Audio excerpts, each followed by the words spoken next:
girls, we are here today. We're doing our lifestyle show. This is Fave Lifestyles. I am Karen Ray, and I'm here with Christine Noel. Welcome, yes, Christine. Thank you. Thanks for having me.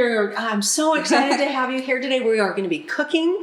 You are from Urban Pantry Catering, and tell the girls, because you do so much more than just catering. Yes, you have like this full menu of things that you do. Yes, we do. We have a lot of different things that we do. It's kind of hard to describe, but I like to say that we are a personal chef service. And full service catering, so we can make customized meals from anywhere from 1 person to 400 people. So it doesn't matter if it's an offsite event or you just want somebody to make you fully prepared meals for your home. One of the things that we specialize in is special diets and food allergies. So in our home meals division, we tailor our meals. So if people are vegan, keto, paleo, gluten-free, have any other allergies, and they just have a hard time finding foods that they can eat that are free of these ingredients, that we can customize anything on our menu. Well, that's amazing. Yeah. And I know I've had your home meals in my freezer. I've got all these things, and oh my gosh, they're so good. So today we are going to be cooking up something really awesome. So yeah, I just wanted to make something really nice today. That's like kind of a one-pot dish, something you can make really nice. It's an elegant dish. It's called Coque A Vin. Okay. It's kind of an old school French dish. But you can make a wide variety, and in the fall, people just love to have some nice comfort food and something healthy. So I'm putting kind of a healthier twist on Coque A Vin today. I'm using chicken thighs. I like to use chicken thighs when I do stews and things that are slow roasted because I like that it has the natural fats.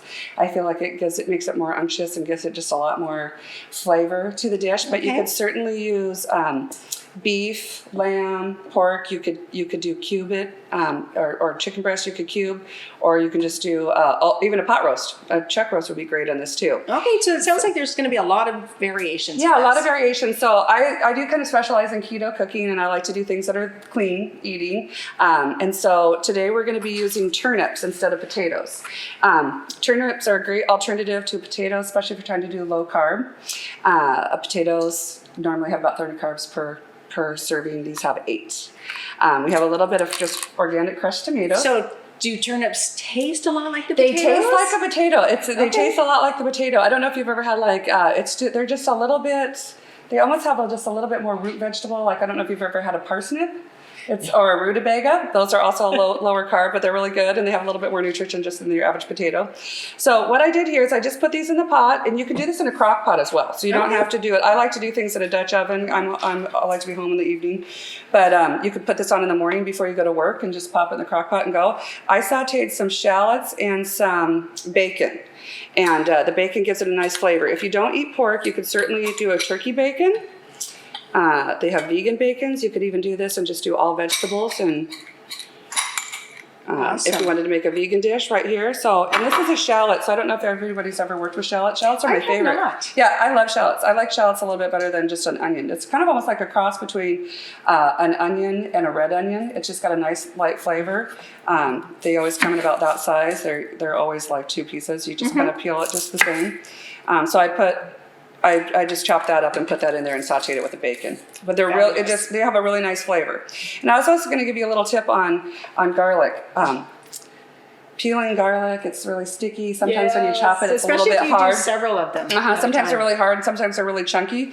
When you're doing your garlic, if you just take a little bit of kosher salt or fresh cracked pepper or fresh cracked sea salt like this, and you smash it, and just smash it a few times into the salt. Okay. And then when you chop it, it will turn your garlic more into a paste. Oh, wow. So sometimes people don't like eating that rough chopped garlic. So you can just it kind of breaks down the garlic a little bit. Wow. So I'm just going to put a little. So this is great doing a cooking episode because now we're going to learn lots of tips and tricks too. Yeah. And then I just go ahead. I like to use this product. This is called Vegetable Base, and it's a concentrated stock. Yeah, we were talking. I've never heard of this before. I like to do this more than broth. Yeah. I think it adds a lot richer flavor, and it actually almost thickens it a little bit too. So what aisle is that down? That is down right by all this where you would find broth. Okay. And stocks. And this little brand right here is organic. It's just made with mushrooms and onions and carrots, and it's just pureed down into a rich stock. So I like to use that instead of just And so is this dish? Would you consider this keto? Or yes. This is totally keto, and this is paleo, so we have no dairy, low carb. And then I just put all my veggies in there. So I just put some. So you've got everything all carrots, chopped up, and you just mushrooms. So actually, when I'm cooking at home, I wish everything just kind of came all chopped up. Like this. Isn't that nice? Yeah, and it doesn't take too long to do it. But I like to add kale into everything. Oh, okay. I really do. Kale or spinach. It breaks down. It just is a great way to add a lot of nutrition to what you're eating. And then I'm just going to put a little bit of red wine in here. And you were saying too that you could use red wine or you could use red wine or white wine. Okay. Mm-hmm. And it just changes the flavor? Just changes the flavor a little bit. It's a little richer with the red wine, I think. Okay. And I'm just going to throw all of the thyme in there, but like I use fresh thyme a lot. I think fresh herbs just give things so much bigger flavor. You can just peel it right off the stem, just like that. So that's what you do, okay. Or you could just stick the whole thing in there and just take it out when you get done. I like to kind of do the rosemary like that too, because sometimes when you're biting on the rosemary and you get the whole thing, but you could chop it up fine too. Okay. I'm just going to put those in there. I'm going to put my turnips in there. Well, this is so easy just to have everything in one pot like that. And then I'm just going to add a little bit of water. And I would say you probably add about a cup of water to a tablespoon of the vegetable base. Alrighty. And we're just going to do a little salt.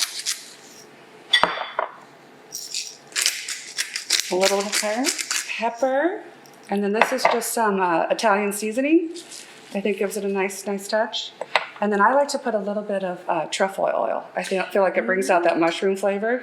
And is truffle oil hard to find? Or? Nope. You can just find it right at the grocery store. Trader Joe's has little bottles of it. It's all over the place. It's real easy. You can buy it on Amazon.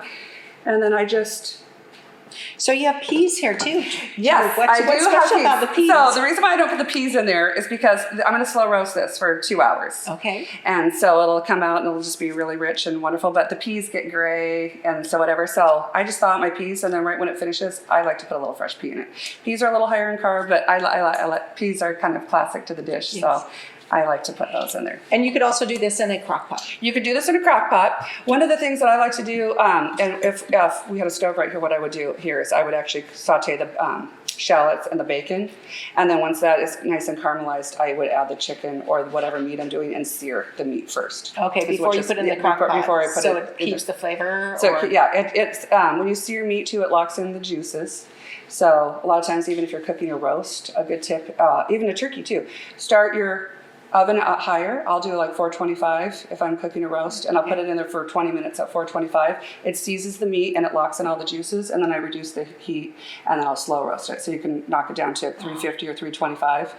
Cooks it, helps it seal it and get cooking a little bit faster too, but it will make your meat more juicy and awesome, delicious. Wonderful tips, and I think we have the finished so we have that. So we'll too. move this over here. And then we have one. In the magic of TV land, it's already, the 2 hours have cooked, and we've got this lovely dish here that we get to taste. And then, voila. And if we can hold it up a little bit so the camera can see. And so here's our dish. We have a nice Oh, broth. look at all that broth in there too. Wow. So, yeah, this is great too if you want to add, have a nice little baguette or something with there. So. And so you just scoop it up. It's Just kind of, scoop it up. Put this right over here. Just get lots of veggies in there. Oh my goodness. Broth. And we'll be tasting this. How exciting. Mm-hmm. So okay, there's that. And here I've got a knife and a little fork right here for you. And then I just made a nice little garden wild green salad.